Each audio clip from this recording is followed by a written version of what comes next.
ہم ایک طویل عرصے سے اس کا انتظار کر رہے تھے، اس کا نام گلہاد ہے۔ پھر بوڑھے آدمی نے نوجوان نائٹ کا ہاتھ پکڑا اور اسے ہال کے ذریعے ایک بڑے خطرے کی جگہ تک لے گیا۔ اس نے میز سے کپڑا ہٹایا۔ سنہری تحریر اب بھی موجود تھی لیکن وہ بدل چکی تھی۔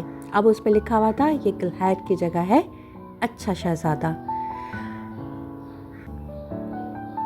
کنگ آرتھر گیلاہیڈ کے پاس گیا، اس کا استقبال کیا اور اس کو اپنے کوٹ میں لے کر آیا۔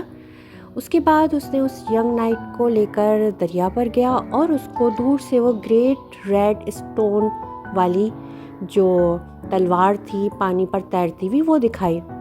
جب گیلاہیڈ نے اس تلوار کو دیکھا تو اس نے اس کو بڑے آرام سے اس کے دستے سے پکڑا اور اس میں سے اس کو نکال کے اس کو اپنی میان میں ڈال لیا۔ دنیا کا بہترین نائٹ کیملاٹ پہنچ چکا تھا۔ نیکسٹ ٹاپک ہے the fellowship of good brave knights, اچھے بہادر نائٹس کی رفاقت۔ اس دن کے بعد جب وہ سب کھانے کے لیے بیٹھ گئے تو اس سے بھی بڑا معجزہ ہوا۔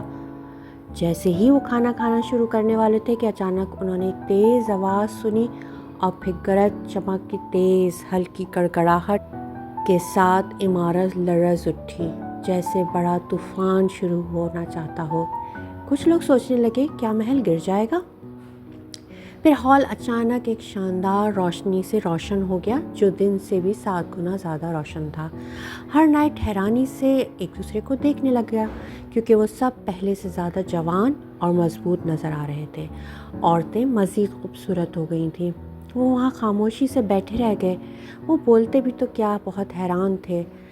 تب کوئی سفید ریشم کے کپڑے سے ڈھکی ہوئی چیز لے کے ہال میں آیا۔ کپڑے سے ایک نرم صاف روشنی چمک رہی تھی۔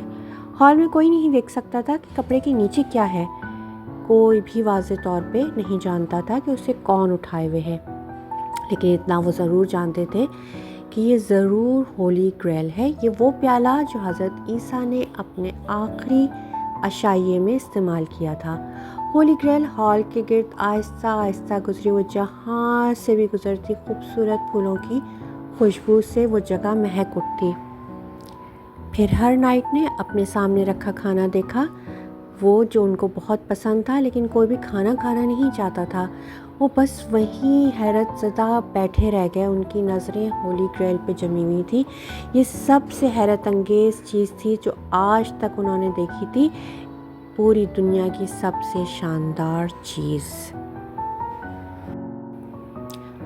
جب ہولی گریل عظیم ہال کے آخری سرے پہ پہنچی تو یہ تیزی سے دور ہٹ گئی اور غائب ہو گئی۔ تیز روشنی ہلکی پڑ گئی۔ گول میز کے نائٹس نے ایک دوسرے کی طرف دیکھا، وہ ویسے ہی دکھائی دے رہے تھے جیسا کہ انہوں نے ہولی گریل کے ہال میں آنے سے پہلے اپنے آپ کو دیکھا تھا، ایک دوسرے کو دیکھا تھا۔ انہوں نے پایا کہ اب وہ ایک بار پھر بول سکتے ہیں۔ سرگیان کھڑے ہوئے، انہوں نے کہا ہم نے ایک عظیم معجزہ دیکھا ہے۔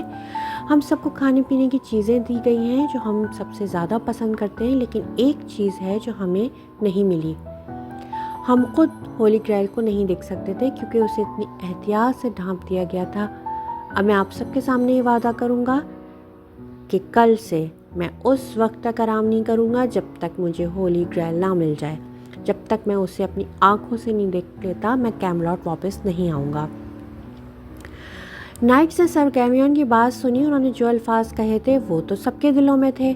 مزید کچھ سوچے بغیر وہ سب اٹھ کھڑے ہوئے اور وہی وعدہ کیا جو انہوں نے کچھ دیکھا تھا اور جس پر وہ حیران رہ گئے تھے۔ وہ بہت ایکسائٹڈ تھے کہ وہ کیا کریں۔ ہولی گریل کی تلاش اب تک کی سب سے بڑی تلاش ثابت ہوگی، لیکن بادشاہ راضی نہیں تھا۔ تم نے مجھے اس وعدے کے ساتھ ہی مار ڈالا ہے، اس نے سر گیویون سے کہا۔ یہاں چند گھنٹوں کے لیے ہی صحیح گول میز مکمل تھی، یہاں اچھے معزز نائٹس کی بہترین رفاقت بیٹھی تھی جو آج تک کی دنیا میں کہیں نہیں دیکھی گئی۔ سب اکٹھے ہوئے، ان میں تمام 150 نائٹس صرف تھوڑی دیر کے لیے۔ اب وہ سب چلے جائیں گے۔ بہت سے مجھے یقین ہے کہ میں ان میں سے دوبارہ کبھی نہیں مل پاؤں گا۔ اس تلاش میں بہت سے لوگ تم میں سے مارے جائیں گے۔ اس رفاقت کو ٹوٹتے دیکھ کے مجھے بہت دکھ ہوتا ہے کیونکہ میں نے اپنی زندگی کے ساتھ ساتھ ان اچھے نائٹس سے بھی پیار کیا ہے، لیکن نائٹس کو جانے سے روکنے کے لیے کچھ نہیں کیا جا سکتا تھا۔ کوئی نائٹ وعدہ نہیں توڑ سکتا تھا، ایک بار جب انہوں نے سب کے سامنے وعدہ کر لیا ہو تو۔